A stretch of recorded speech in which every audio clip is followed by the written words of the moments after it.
Hey everyone, did you know that over 70% of recent anime feature protagonists who can defeat their enemies effortlessly? Anime has changed a lot over the years, and one of the most obvious things in recent years are overpowered protagonists who many fans love for their epic power display, but at what cost? Today it's a hot take. Join me as I dive into the debate and challenge myself to find out if overpowered protagonists are really ruining anime. Remember when anime used to be about struggle, about clawing your way to the top, learning from failure, and barely scraping by in fights that had you on the edge of your damn seat? Now, we've got a parade of overpowered MCs walking into fights like it's a fucking tutorial level, steamrolling enemies and sucking every ounce of tension out of the story. I'm calling it now. Overpowered protagonists are killing anime, and this shit needs to stop. What makes a fight interesting? Struggle, desperation. The what-if factor. Can the MC pull through, or is this where they get their ass kicked? That's what makes fights legendary. But with OP protagonists, that shit goes out the window. The moment they step into a battle, you already know what's gonna happen. They win. They always fucking win. Less to no damage, no tension, no struggle, just another day at the office. Or taking a walk in the garden. Take Mob from Mob Psycho 100. Mob is overpowered as hell, but unlike other broken MCs, his story is more about emotional growth than just flexing power. That said, his insane psychic abilities still create a major problem. There's rarely a fight where he's truly in danger. The moment Mob hits 100% emotion, he basically steamrolls everyone, making most battles feel one-sided and predictable. It's funny for a bit, but when there's zero tension, why the fuck should I care? And then you've got Ains from Overlord, a dude so broken that even his own minions are more interesting than him. You ever notice how he's barely in danger? His only struggle is deciding how to flex on people. That ain't a story, that's just a power trip. Great anime aren't about watching a god wipe the floor with mortals. They're about growth. Watching a character evolve, train their ass off, and earn their power is what makes them iconic. Look at Guts from Berserk. This man went through hell.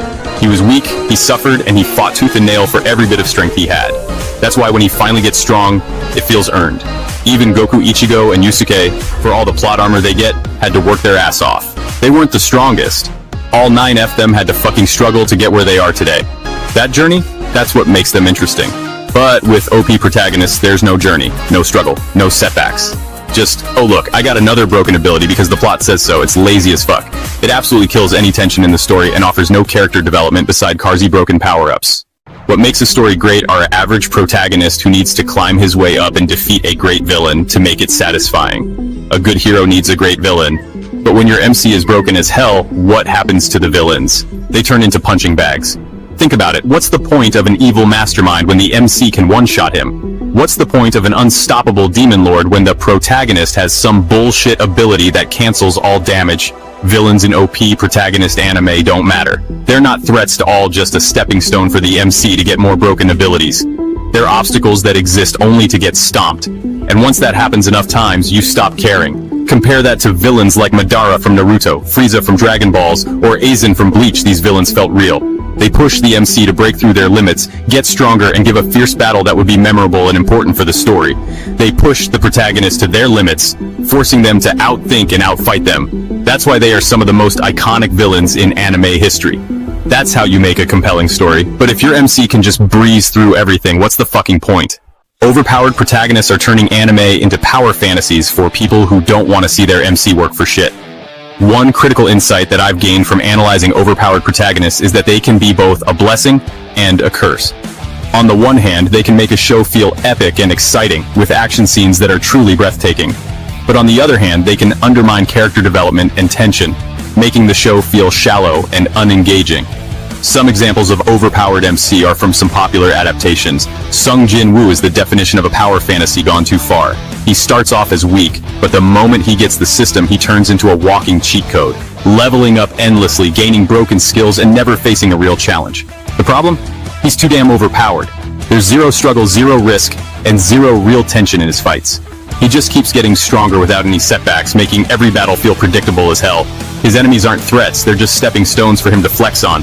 And personality-wise, there's nothing there. He's just your typical cold, badass MC with barely any depth. Another example, Saitama from One Punch Man is the definition of overpowered, but unlike other OP protagonists, his broken strength is the joke, and that's both a strength and a weakness. Saitama doesn't need to train, doesn't evolve as a character, and doesn't face any serious consequences. At the end of the day, Saitama is funny but shallow, a parody character that works for comedy but completely kills any sense of real tension or excitement in his fights. A more nuanced approach to overpowered protagonists can be seen in the anime like Code Geass. The protagonist Lelouch das Britannia is proof that you don't need god-tier strength to be a legendary protagonist. Unlike the generic overpowered MCs who win just because they're broken as hell, Lelouch wins because he's smarter, craftier, and willing to sacrifice everything for his goals. Instead of brute force, he uses strategy, manipulation, and political warfare to tear down an empire. His Geass is powerful, sure, but it's not an instant win button. He has to use it wisely, or it backfires horribly. That's what makes his victories earned, unlike OP protagonists who just steamroll through everything. More importantly, Lelouch struggles. He fails. He loses people he loves. And by the end, his sacrifice actually means something. Compare that to overpowered MCs who never face real consequences. Lelouch's story hits harder because he fights against impossible odds and still comes out on top. That's why Lelouch is a better protagonist than most OP anime heroes, because he doesn't win just because he's strong. He wins because he's a fucking mastermind. Another example is Full Metal Alchemist Brotherhood. While Edward Elric is an incredibly powerful alchemist, the show doesn't rely solely on his powers to drive the narrative. Instead, it uses his abilities to explore deeper themes about the nature of power and sacrifice. It's a great example of how an overpowered protagonist can be used to tell a compelling story that's both action-packed and emotionally resonant. In conclusion, overpowered protagonists can be both a blessing and a curse in anime. While they can make a show feel epic and exciting, they can also undermine character development and tension. It's a delicate balance that writers need to strike, and when done right, it can lead to some truly amazing storytelling. Thanks for watching, and don't forget to check out our other video on anime tropes. What do you think about overpowered protagonists in anime? Do you think they're ruining the genre, or do you love them? Let us know in the comments below, but make them earn it.